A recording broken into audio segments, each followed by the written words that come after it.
Let's just call it what it is for a second. You've been lied to before. Not flat out, bold faced lies, but the kind that's worse. The kind where they show you just enough to make sure you land exactly where they want you to land. You ever notice how fast these stories lock in? Before the reports, before the evidence, before anybody actually knows what really happened, suddenly the narrative is set. And if you question it, you're the problem, not the missing facts, not the rushed conclusions. You. That's not journalism. That's steering. And here's the scariest part. Most people don't even realize it's happening because technically they don't lie to you. They just didn't tell you everything. And that right there, that's where the damage gets done. Tentacle Nation, if you're new to the show, I'm Scott Gardner, former cop, former homicide detective, and former chief of police. I have seen both sides of the courtroom. Can fixate on tax cases if they want. That doesn't change the record and doesn't change the facts, and it doesn't change the receipts. Who better to report on government accountability than someone who has lived on both sides of the system? So today, we're pulling the curtain back on something people feel, but can't always explain. Why does it feel like every major story comes with a built-in conclusion? Why does it feel like you're being guided instead of informed? And more importantly, what happens when entire communities, entire cities, sometimes the entire country react to a version of events that was never complete to begin with? Because the guy I'm talking with today, he's not guessing. He's been inside the world for over 30 years. Emmy-winning producer, investigative journalist, the mind behind Reasonable Doubt, Rob Rosen. His new book doesn't argue that the media lied to you. It argues something way more uncomfortable. They didn't have to. Let's get into it.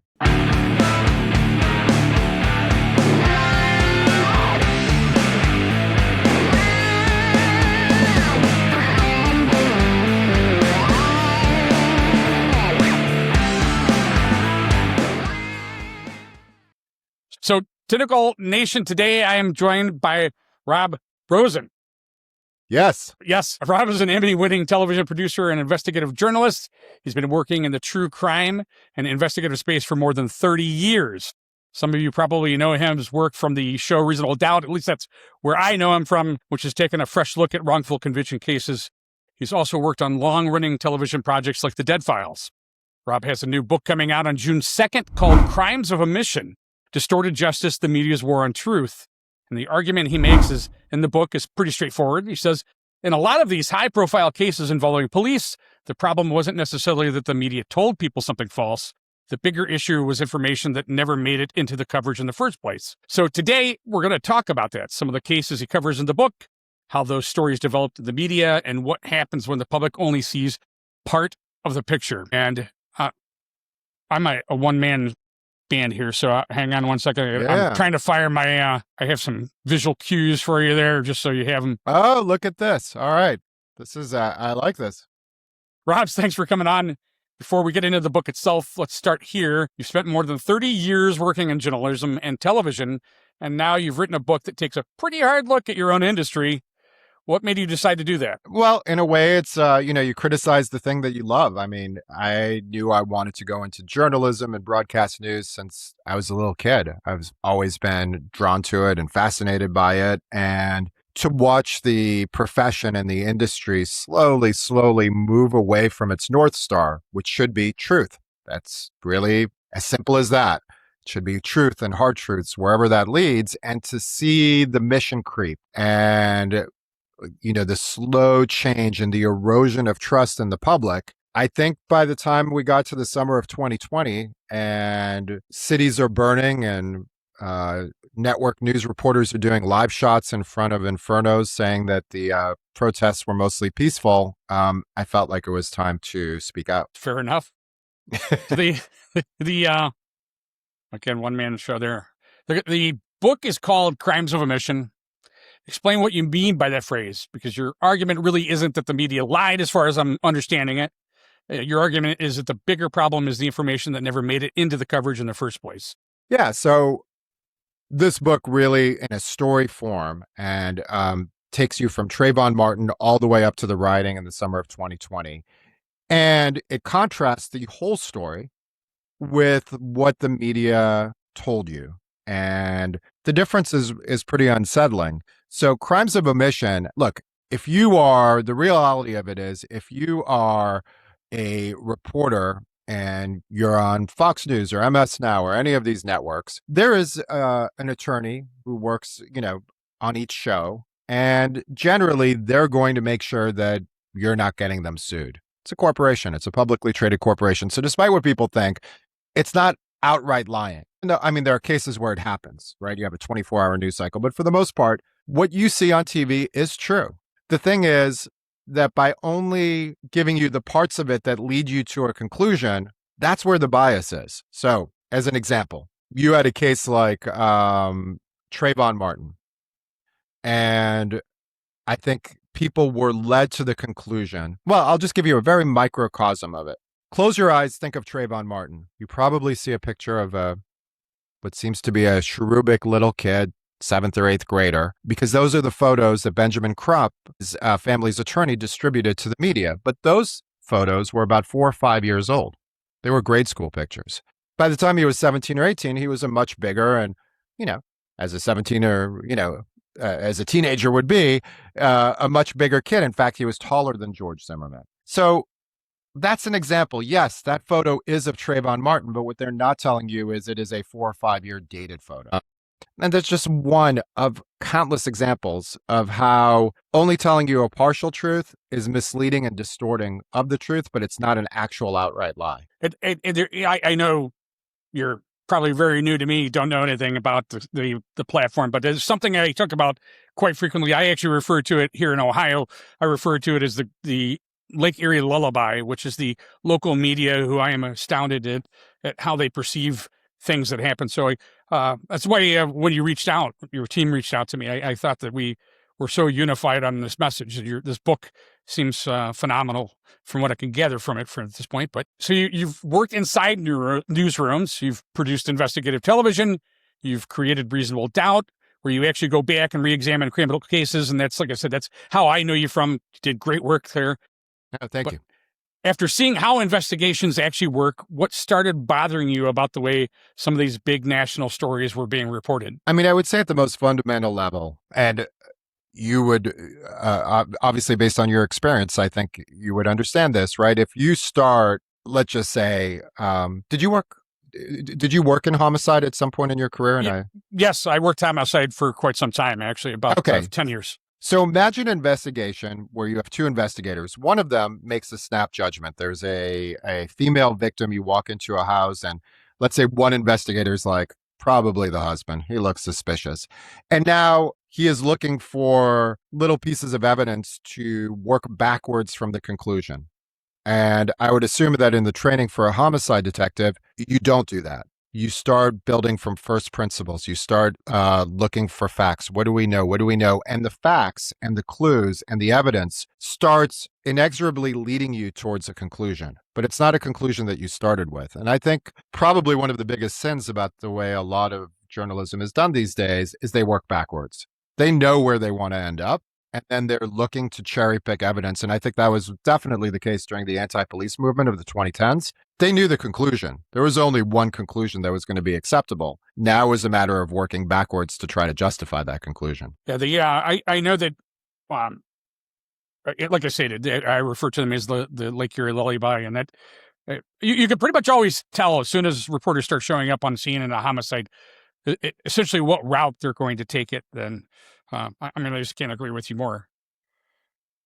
But I mean, that's just like there are certain professions that are has to be the North Star. There are certain professions, I just did one of these with a former defense attorney. That's an advocacy profession. They're not supposed to be in a search for the truth. They are supposed to be cherry picking evidence to make their clients, to try to create reasonable doubt for their clients. That's the way the system works. The problem is that the media, which is supposed to be the judge or jury, now decided that they wanted to be active participants in this trial. And that's a corrupting influence. And it's a mission creep. I talk about in the book, there's one chapter where I kind of go through the old school and sort of the ethics of old school journalism. But in the 2010s, it became very fashionable, like in a lot of professions, for people to start questioning those standards. Some even said that objectivity was white supremacy or both siderism was just a way to uphold the power structure. And so there were a lot of these very academic,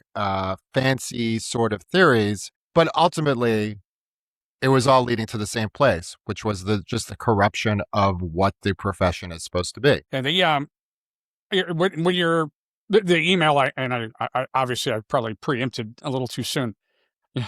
I didn't mean to cut you off on your thought. So No. when your team reached out, they mentioned the East Cleveland stuff. It's actually something I've been covering, and I understand you probably aren't aware of the situation.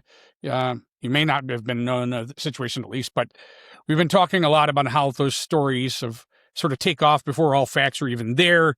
So from your perspective, looking at this nationally, because this is, I think, what your book really gets into, where have you seen this happen the most? Well, I mean, I try to use the prism of the anti-police movement throughout. So it happened in so many different ways. And I have chapters with some of the bigger cases. And it's not that in every case, in my opinion, the officers were right. I would say the two that stand out are the Eric Garner case in New York, where that did seem to be a chokehold to me, at least, and George Floyd, where I think after Chauvin's initial 90 seconds of restraining the suspect, you are getting now into a pretty public homicide when it's 7 minutes in and the suspect has stopped resisting. But having said that, there are a lot of other cases. For example, let's just take Freddie Gray out of Baltimore. Okay, so I take everyone through that day, and Freddie Gray had a long criminal history, which isn't actually all that relevant for the purposes of this. From the moment of his arrest on, I think it was like 8:30 in the morning, 6 different officers came in contact with him. Some literally for like 10 seconds. There was a woman who's still with the Baltimore Police Department, but at the time she was lower ranking. And she literally opened the door and said, "Are you okay?" And he kind of mumbled and she closed it. And she ended up getting charges pressed against her that would have put her in prison for 20 years. And there literally was just no hard evidence. They were trying to say that the driver of the police van was giving him a rough ride and making sharp turns. And they had visuals, from surveillance cameras that were set up all the way on the route to the prison or to the county jail where they were going to bring him there. And there was no evidence of that. There was like one turn that was slightly wide, but certainly not enough to cause that kind of damage. There was another suspect who was it was a partition paddy wagon. There was another suspect on the other side of it, and he at one point had told CNN that he had heard Freddie Gray like knocking his head against the wall. Entirely possible, based on that evidence, that's how he did the damage to himself. The coroner had said basically his injuries were similar to someone who would like dive into an empty pool. And he died a week later from his injuries. But there was nothing in that. There was no hard evidence. I would say the only thing that the police really did that was questionable is, and I guess this was a practice in Baltimore, you are supposed to buckle up in the back of the paddy wagon the suspect, and they didn't do that. But, and it's unclear whether that would have made a difference in this case, but there was no good reporting. There was no strong reporting. Immediately, there were protests and movements, and it ultimately turned violent. And I don't think that I really blame the American public for being outraged, because what they were being fed was a steady diet of crimes of omission that made it seem as though police were hunting young men of color and killing them. And on every level, that the data just did not back that story up. These cases were rare. They were being cherry-picked by the media. 2/3 of the cases involving unarmed men being killed by police were not Black. Those stories never got aired. And so you're building a storyline through crimes of omission. There are no outright lies, but you're not telling the whole story. And it's, to me, that was bordering on malpractice. And by the time you get to 2020 and the anger explodes, I start the book with a pretty amazing scene during the rioting in the summer of 2020, where a mob formed around CNN's building in Atlanta. And the CNN reporter just seemed stunned that the anger would be directed at them. He just totally didn't get it. Like, we're on the side of the good guys. Like, why is this happening? And I think that people in journalism still don't quite understand why they lost the trust of the public and why people felt the way they did about the way they reported this. I was actually going to wait, and Rob, I don't know if you're not spiking. I'm watching the levels, but for some reason, once in a while, I think it's when you turn your head, you're sort of cutting off. Are you able to turn the gain down maybe a little, or Yeah. It's weird because I'm watching the levels. I'm not seeing it spike, but it just seems like whenever you turn towards it, it's cutting out a little bit. But okay, I was going to wait until later on. I had a specific question, but I just thought it was interesting. You brought up the hands up, don't shoot. I believe you actually refer to it, and I don't want to misquote because it's in my questions, but you bring it up in your book, and I just thought I was actively still on the job at that point, and I couldn't tell you the amount of times, even in East Cleveland, Ohio, where that actually took effect, and it took a huge effect to us, just policing. You would literally just walk up to somebody, and they would put their hands up and, hey, don't shoot. It wasn't like an act. They legitimately thought these things. They thought that we were going to shoot them. We were just coming up to talk to them, whatever. And people just had this legitimate effect to this. And I was going to save it on another question, but I just is that where you were you working East Cleveland? That's a tough neighborhood. I know Cleveland pretty well. Yeah. Okay. Yeah. That's tough out there. It is. I had to pick up a prescription at a CVS, and I accidentally did it in East Cleveland. It was a little rough. I'm sorry about that, but you made it back. Okay, so that's good. I did. I'm here. But yeah, look, the amazing thing about it, in the book I get into a lot of this, but things that were being told by witnesses that the media was hearing from witnesses. Like, for example, in the Freddie Gray case, CNN, I believe it was Anderson Cooper, had on a neighborhood witness who refused to be named, and it was a phone interview. And in the phone interview, he claimed that he could hear the taser that was being used on Freddie Gray. Now, the Department of Justice after the fact issued a report and said there was absolutely zero evidence that he had ever been manhandled, that a taser had ever been used. But street witnesses were being elevated to the point that they were being believed over law enforcement. There was no tough questioning. I mean, look, you should take their if they have something to say to the media, I think it is worth running the interview as long as it sounds reasonable. And I think it's worth contextualizing it and saying, okay, this person says they saw a taser, but police insist that didn't happen. With the hands up, don't shoot, that was a hugely apocryphal part of the Michael Brown case, and I think most of that story is. There were a couple of witnesses. When you look at what I do recommend that everyone does is, if you have a few minutes, go look up the Department of Justice report from Eric Holder on the Michael Brown case. And it does a pretty good job of squashing all of these myths, but most people just don't know about it because it's been out there for so long. Hands up, don't shoot. Michael Brown seemed to be having some sort of a psychotic break. He had been telling family and friends that he was speaking to God. His father, in their last conversation, hung up on him because Michael Brown had said that he got a vision from God that his fiance that he had just married was going to die soon. The morning of, he walked with a friend of his from the sort of Section 8, but not quite, place that they lived in Ferguson.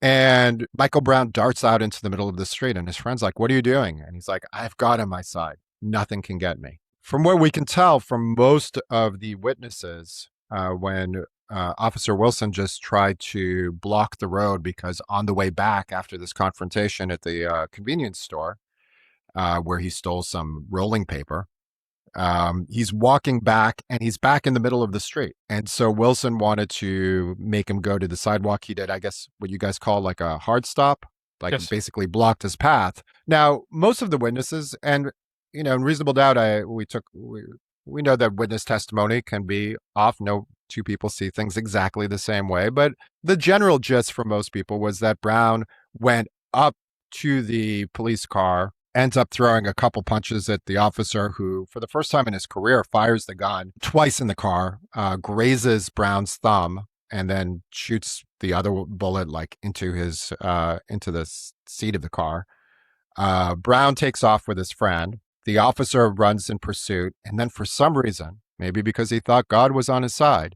Brown stops, turns, faces the officer, and then just starts charging. And uh, Officer Wilson shot him, I think it was 7 or 8 times, all in the front. There were no bullets in the back, as a lot of reports had claimed.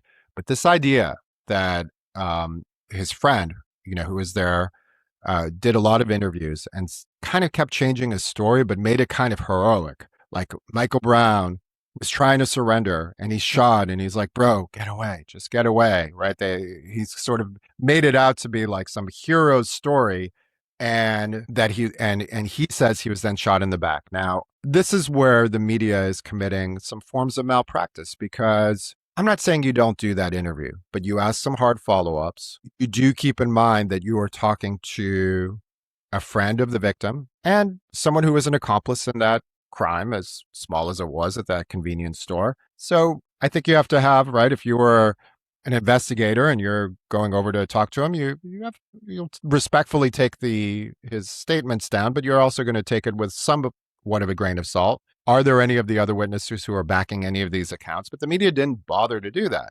They ran with this. They didn't really challenge it.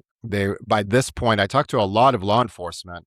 By the time we're getting here, like something had changed. And I don't know if you noticed this, but I know when I worked in local news, everyone wanted to have law enforcement contacts who could give them stories, who could help them with interviews, who could point them in the right direction. But by this point, the movement is gaining steam and people are starting to ignore those. And these stories are being driven by the attorneys that the families are hiring. And those attorneys are having a huge influence on the way that the coverage is being shaped. Witnesses on the street are suddenly given more credibility than law enforcement itself. And so again, these aren't outright lies. And it's simply a matter of what you are reporting and what you are ignoring. And in the Michael Brown case, I think in any other time in history, this is a local news story. It's a tragic case of a teenager who had some sort of an undiagnosed mental condition and who ends up, sadly, dead.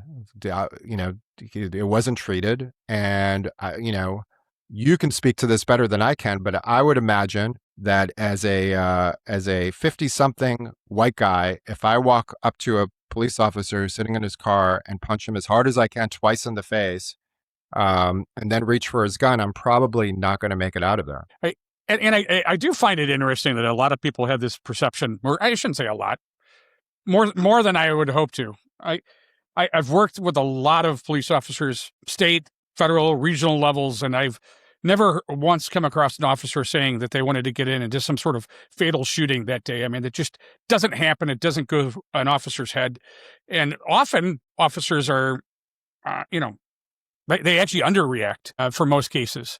And I do, the situation, I mean, he's almost, I can't remember how tall was he? Do you know offhand? I don't know offhand, but he was, they called him Big Mike. I mean, he was a very big kid. I mean, so he's a huge guy. And I remember that being a contributing factor in my head when I saw it.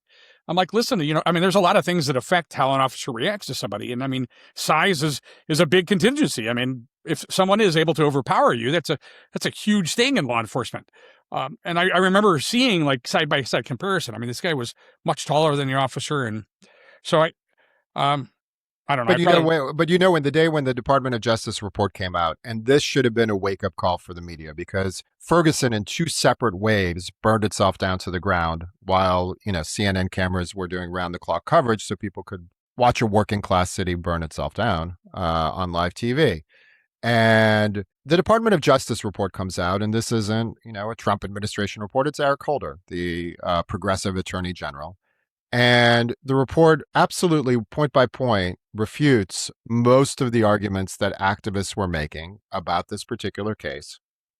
And it destroys the hands up, don't shoot narrative and says that all the DNA evidence backs the officer's account of what happened, and basically exonerated Wilson for the shooting, that it was in self-defense. Now, there's a second part of that report that said that there were some systemic issues within the Ferguson Police Department, that there had been instances of police brutality, and that there were too many officers from other communities, and it wasn't very representative of the town. That's fine. That's part of the report. What's interesting is, I went to Vanderbilt. They record all the newscasts, so I spent like a week just watching it till my eyes glazed over. But I remember watching the coverage from that night when the report came out. And the interesting thing about it is, instead of saying, which would have been the most truthful thing, is like shocking revelations in the Michael Brown case, and you lead with that, and it does turn out, right? We got it wrong. These activists got it wrong. Michael Brown's shooting was justified. Let's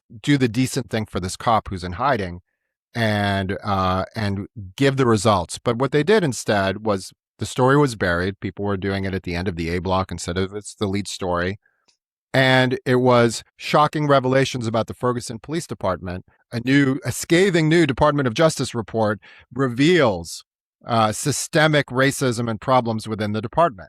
Okay, it's true, but you're also burying a very, very important part of the story. Like, for 9 months, there has been coverage that leads people to believe, without very little wiggle room for dissent, that leads people to believe that this kid had been hunted down by a presumably racist and bloodthirsty police officer. I think that there was a duty when that report came out, which completely contradicted that narrative, to really, as much as possible, try to set the record straight. And they just never did that. So I might be going off in the weeds, and I apologize if I am. But I'm just sort of curious.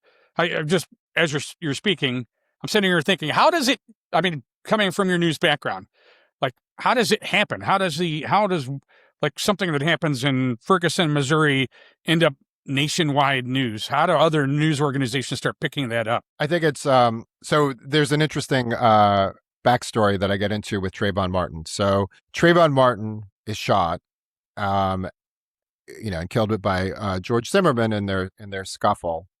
And in the first 3 weeks or so, there's no national press. In fact, even the local newspaper did like 1 or 2 stories about it and then dropped it. It didn't have the elements that makes a story something that's going to go viral. Benjamin Crump, who was the family's attorney, give him a lot of credit. He does understand what reporters need to make a story. And what he understood was, at this point, all we have are a lot of talking heads and photos.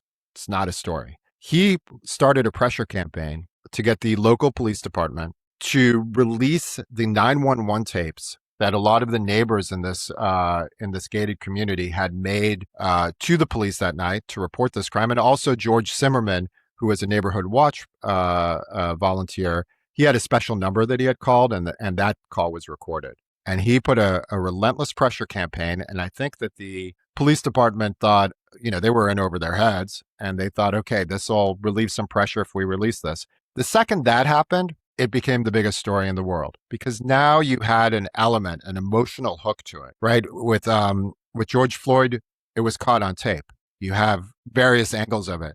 With Philando Castile, right, in Minnesota, you have the live stream from his, the Facebook live stream from his girlfriend who's in the car moments after he got shot. These stories need an element. I think by the time you got to Michael Brown, you did have the surveillance footage, but I think that it was just, the movement was starting to build. This was the case that built Black Lives Matter. This was the case where people were out on the street almost immediately as soon as it happened. And these are all elements. I hate to use this term, it's very flip, but these are the elements of good TV, right? Emotion, conflict, violence, passion.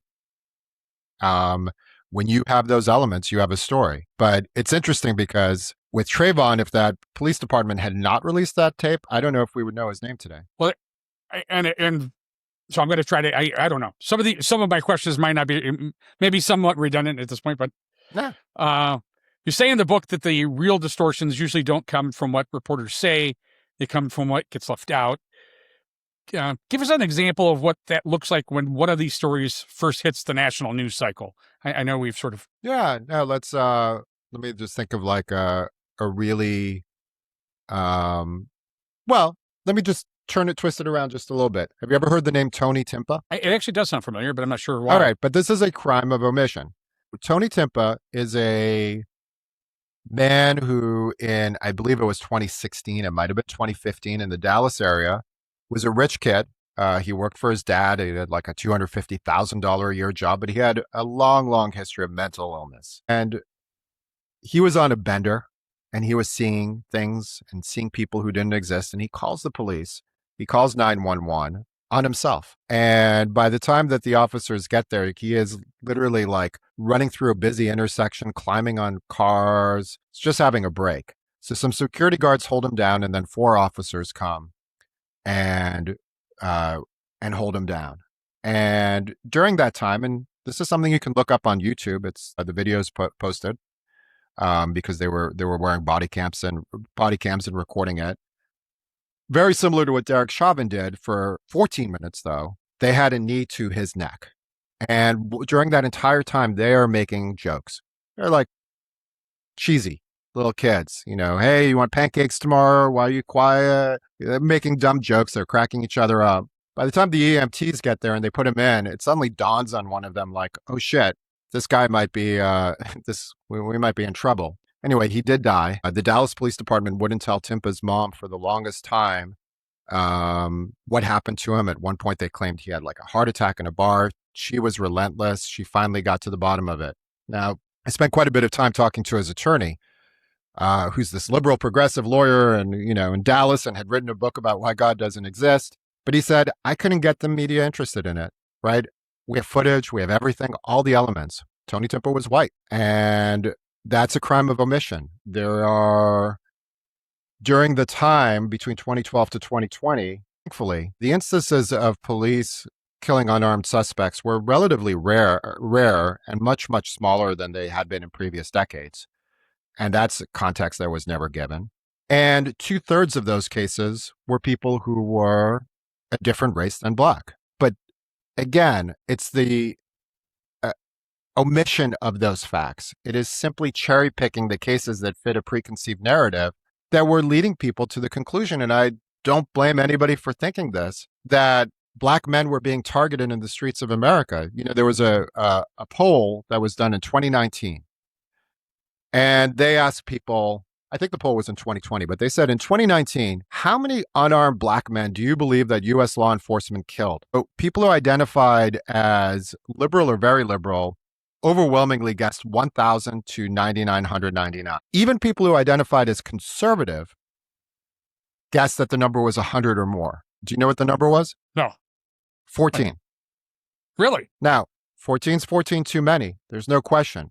But, if you look at, for example, medical malpractice, that is something that is estimated to kill hundreds of thousands of people each year. That is just an unreported story, right? We don't say defund the hospitals. So I'm not minimizing these issues. These are big issues. And I think that a lot of the reason, and maybe as an officer and dealing with, directly with communities of color, look, there's a lot of historical truth to the claims. I think that the key thing, though, is that for journalists are not philosophers, they're not sociologists, they're not professors, here to tell the truth.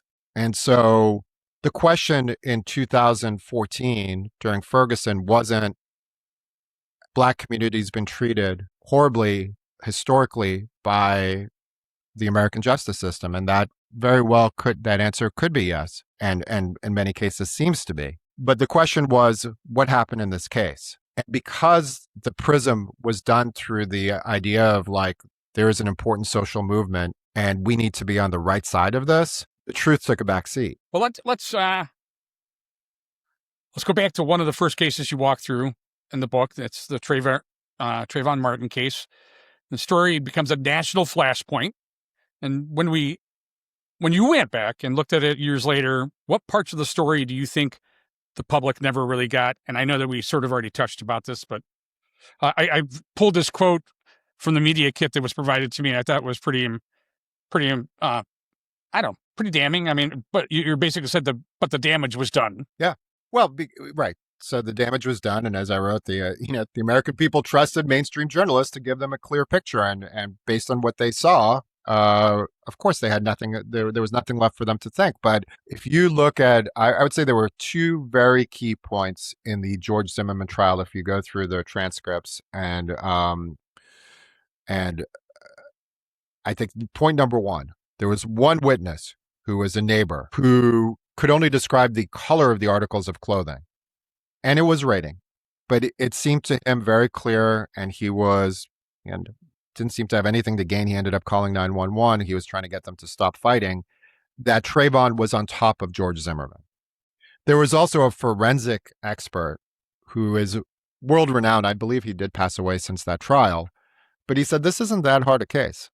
And he said the evidence and the physical evidence does seem to show that Trayvon Martin was on top of George Zimmerman, and was beating him up and fighting, and that would mean that whether there was a stand your ground law or not, George Zimmerman had reasonable reason to fear for his life and could have used the gun. So you had a jury. It was a 6-person jury, and they acquit George Zimmerman. And again, just like with the Department of Justice report that happened with Michael Brown, there's no moment where the media seems to think, well, maybe we got this story kind of wrong. I mean, they immediately went to the worst place and said, well, this, obviously the system is stacked against a person of color and a victim of some sort of law enforcement brutality, if we can call George Zimmerman law enforcement.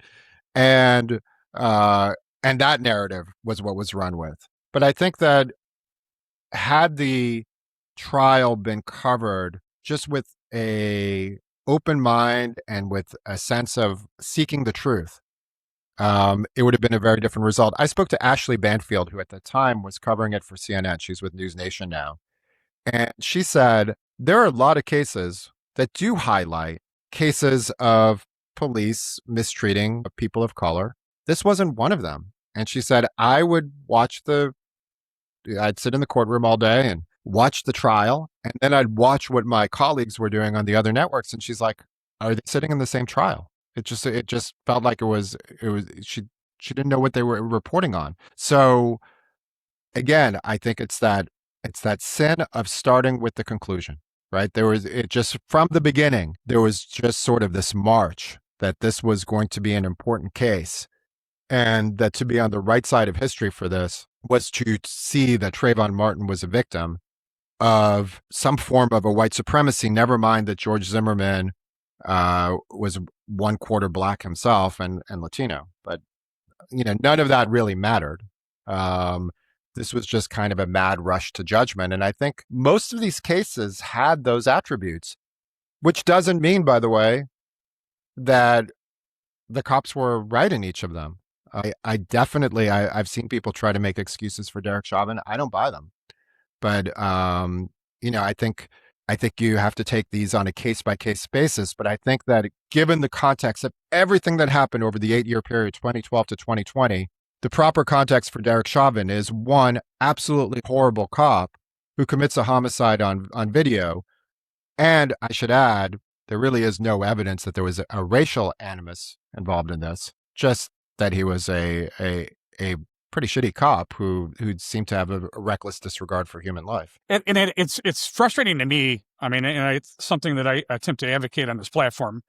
Here we are in 2026, and we're still talking about something that I'm pretty certain that it was taught in my academy, that if you use someone's throat or you have positional asphyxiation, if you have to push someone down on the ground and you're compressing their air and their lungs, that as soon as the situation is stabilized, you make sure that they are okay. You bring them up. And it's frustrating to me. Here we are in 2026 and we're still talking about it. And like you said, there are other factors that the media is pushing in regards to, the bias of why it happened. When you said it's just the situation is a shitty cop, but it's still frustrating to me that there is a shitty cop in 2026 that hasn't figured out, hey, maybe I shouldn't choke this guy around his neck. I mean, that's as far as I can remember back. I mean, that is a use of force, one of the highest use of force on the use of force continuum, just to to do anything to someone's neck. It doesn't take much pressure to, to basically choke somebody out or crush their windpipe. So, I mean, the cops I talked to, everyone was saying, and they did. I did go back, and Minnesota did teach the maximum restraint technique. So I don't think that the people who are trying to make a case for Chauvin are wrong to say that he was trained to do the neck hold. But it also says in the manual that as soon as the suspect is subdued, you get him up. You had 4 officers on the scene. You had to be able at that point to get him over to to the paddy wagon and send him off for booking. But instead, he stayed there, kept that position, and it was pretty amazing. 2 of the cops, by the way, who got caught up in this were in their first week on the job. And one of them, who was in his late 30s, and I'm sorry, his name's just escaping me at this second, but he twice turned to Chauvin and said, "Are you sure we shouldn't turn him over?" Which I have to say was, considering he's a rookie and this is the guy who actually trained him, was probably a bold thing to do. Another one of the officers was Black himself, and he had a lot of family members who were giving him a hard time because he had joined the police force, but he really felt strongly that he wanted to make the change and change the relationship between police and his community from within. And I think that there's nuance to these stories. I guess I'm veering into my own personal opinion.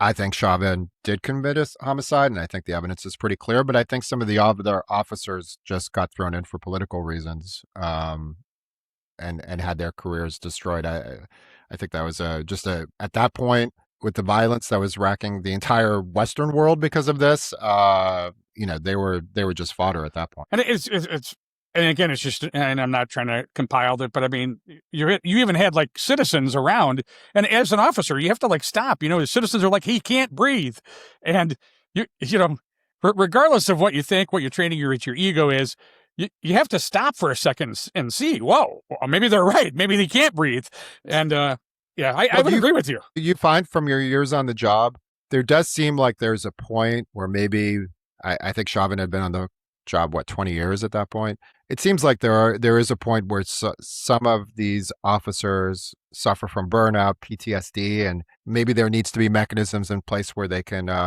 get off the street and do something else, or take a year down, or just something, or get mental health help, because he just seemed to have no regard for human life at that point. That's something that I've actually was advocating in my later years on the job as chief. Ohio doesn't, in it, I'm assuming probably everywhere, but I can only speak for Ohio. There isn't a lot of emphasis on mental health treatment for officers, and it's still very much a taboo thing to go in and talk to a head shrinker, And so, I wholeheartedly agree. Mental health needs to be almost forced down law enforcement because, like you said, officers just get burnt out. Did you know Tom Armelli? We used to interview him a lot. He was a Cleveland homicide. No. Okay. Anyway. Wait, he was, do you know when he was on, or? He must have, I don't want to say exactly when he retired, but I mean, we interviewed him for a few times, maybe in the mid-20 teens, and I think he was already retired at that point. So. Okay. I had a pretty, I had my biggest point of contention was Michael Madison. He was a serial killer. I don't know if you know anything about him, but that was probably one of the largest cases. And also I had the Cleveland, I don't know if you're familiar with, they refer to it as the 137 shots heard around the world. I was one of the prime investigators on the Cleveland police shooting. They did a pursuit. It entered into East Cleveland. They ended up shooting a car 137 times. Wow. And that turned into very much what we're just talking about, the crimes of omission. There was a case, I want to say Tamar was the victim. There was a case of a officer in Cleveland who shot a child in a park who had a toy gun. Do you know which case I'm talking about? Yes, I do know. Yeah. In that case, I think the cop had already been fired from another police department for just erratic behavior, and then had been picked up by Cleveland. And so, yeah, look, I want to be clear about this, just so it doesn't seem. I don't think that I'm not making the case that this was a movement born out of absolutely nothing, and that there weren't any reforms that were needed or things that needed to be brought to the attention.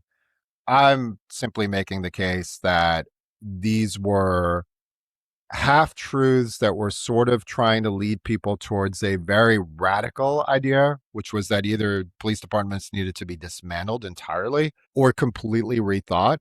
And I don't think that the evidence showed that. I have a whole chapter on broken window theory of policing and William Bratton, and, while people can argue about whether there were excesses or modifications that needed to be made to that, I don't know how you feel about it, but I mean, the statistics are pretty stunning about the number of homicide victims and rape victims and victims of violent crimes at the peak of the crack epidemic. And then if went back out, that number was going down and down and down. And the year of Ferguson, 2014, is literally when it started to spike again. I don't think that's a coincidence. What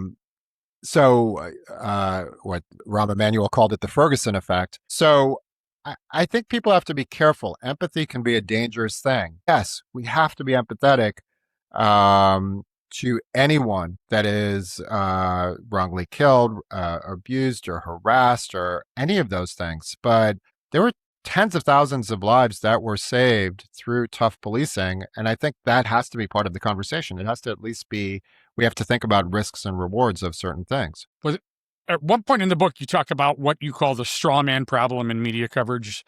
Explain what you mean by that and how that plays out when these stories start getting national attention. So this can take the form of a couple different things. But if you ever watch a panel, I don't know, let's pick on Fox News and MS Now. All right. So if you're watching a panel on MS Now and they have a so-called conservative, they're going to pick someone who is not going to be able to present the conservative argument on whatever the topic is in the most articulate and well-reasoned way. And this person then becomes someone that's easily knocked down. It's almost like the old Hannity and Combs, right? The late Combs. He was kind of an easy person for Hannity to bat down, right? You're setting up a boxing match with Mike Tyson and a palooka, and it's making Tyson look just that much more fearsome.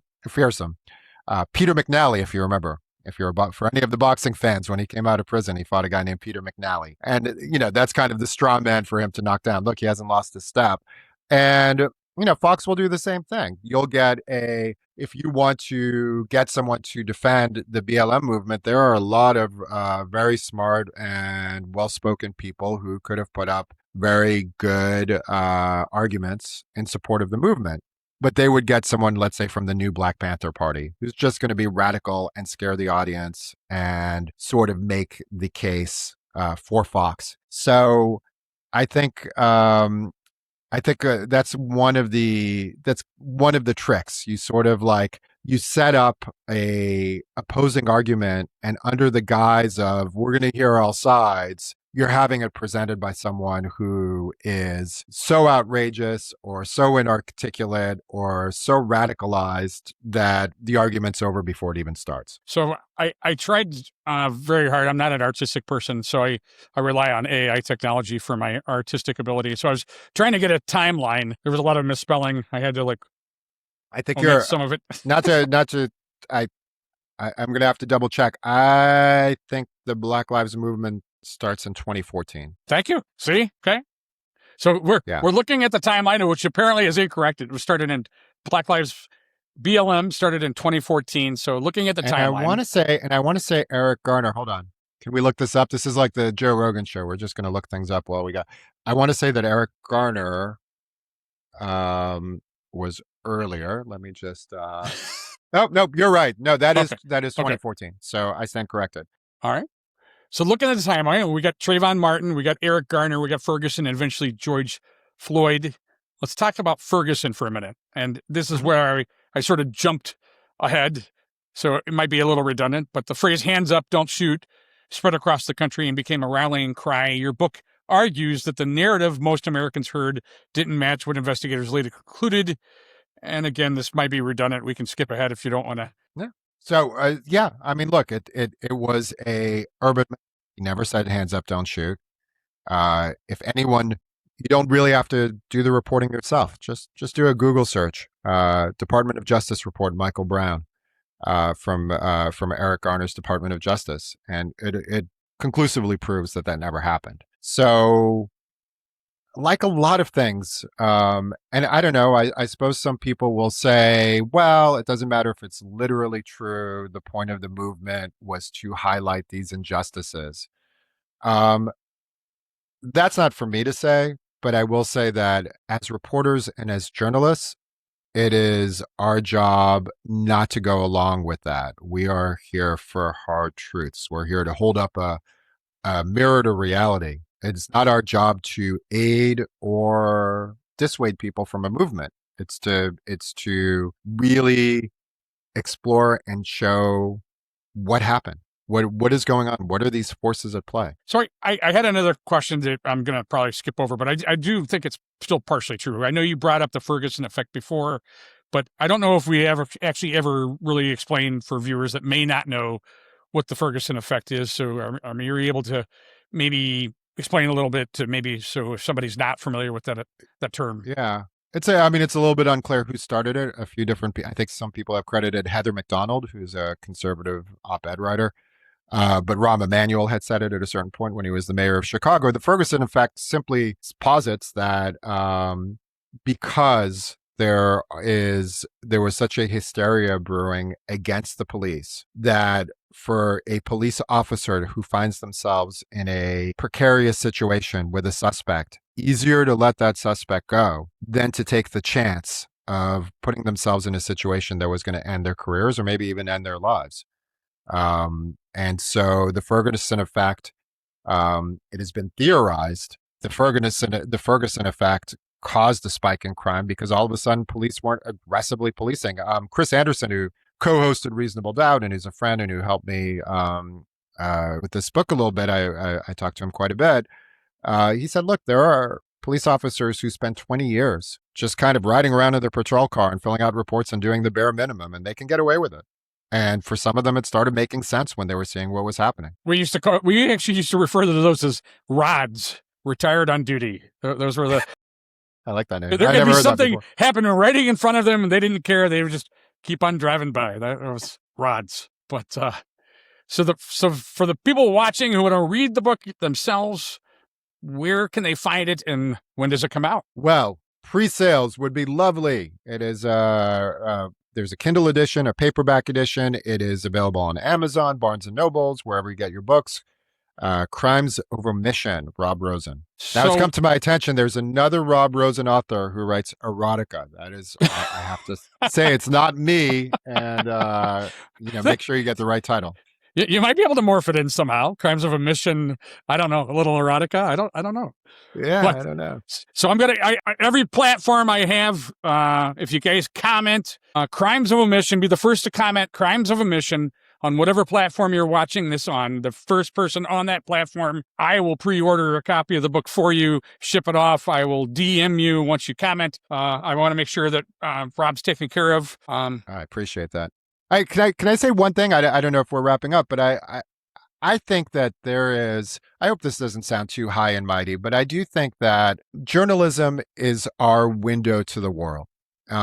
Most people do not have the time or the inclination, nor should they, where they have to go look up source material to try to figure out what happened, where they're going to go online and try to find trial transcripts of a trial. They're counting on media to give a fair and balanced account of what happened. And when we lose that, and when people don't trust those sources of information, what happens is far worse. Yes, CBS News or ABC News has a bias and they do commit crimes of omission, but you're probably far worse just finding some rando on with an Instagram account or on X who's purporting to tell you the truth. So I think part of the division, and you almost start thinking like sometimes I think there are like irreconcilable differences in this country, is that we're just living in different realities, right? Is there, and this can take the form of a million things, right? Whether it could be COVID policy. Should schools be locked down? Well, nobody's asking tough questions and we don't know whether we can trust the media. Should I get the vaccine? Should I buy a house now with mortgage rates where they are? What's really going on with the war in Iran? And I think that truth moderates. And I think it's very hard to be a zealot in one direction or the other if you've really embraced a radical truth, because the truth lives in the gray. And so I think this cuts to the heart of probably the biggest thing that's ailing the country right now. And I do think that journalism has to fix what it broke. This is my opinion. This is not Rob's opinion, but you look at, and maybe you might agree, but most people now, according to studies, are actually getting their news. Let me back up.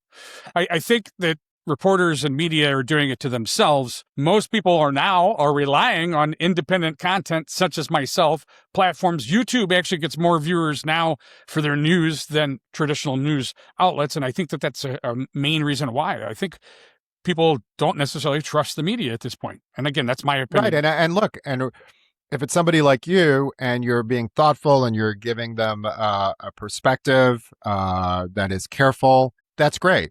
If it's Candace Owens who's saying that, there are choppers flying around and aliens and, Charlie Kirk was killed by his wife, then I don't know, you're probably better off watching traditional news. So I did have one. So critics are going to say this book just carries water for law enforcement or gives cover to bad policing. And I know that's not the case talking to you now, but what do you say to those people that make those arguments? I think they're not reading the book because they're still thinking in the mindset of advocacy. This book is portraying this 8-year stretch as a whole.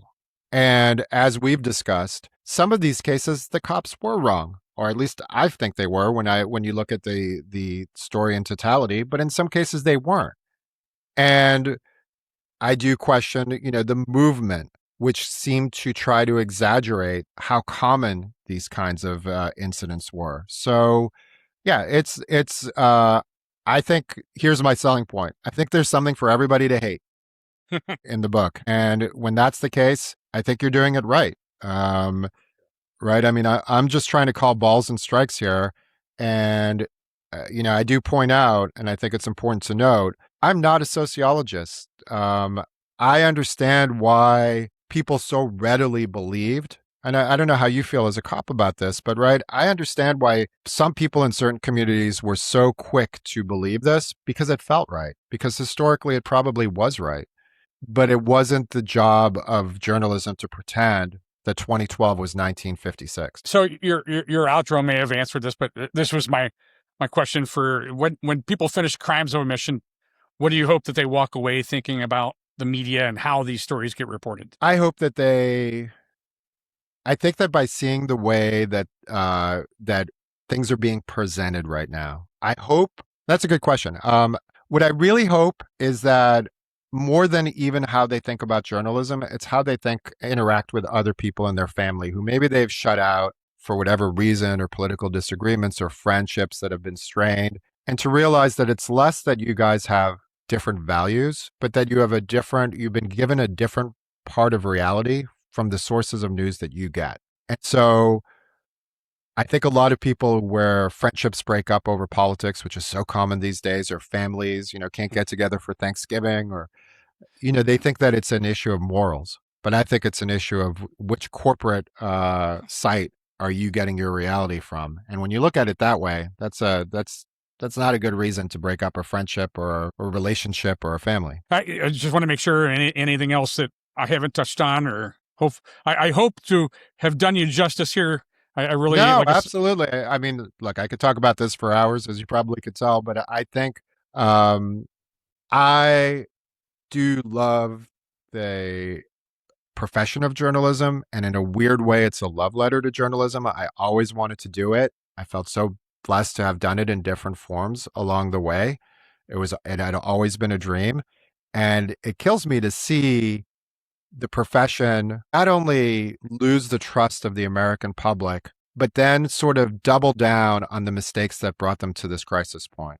And at least I'm hoping that this book can start a conversation, can at least start getting us to think about a path forward what are we better off living with truths or with advocacy? And I would venture to say that ultimately, if truth is all of our North Stars, we have more in common than we think. Well, I thank you for your time, and we're recording this on St. Patrick's Day, so happy Sláinte to you, Rob. It's my middle name, actually, so let's celebrate.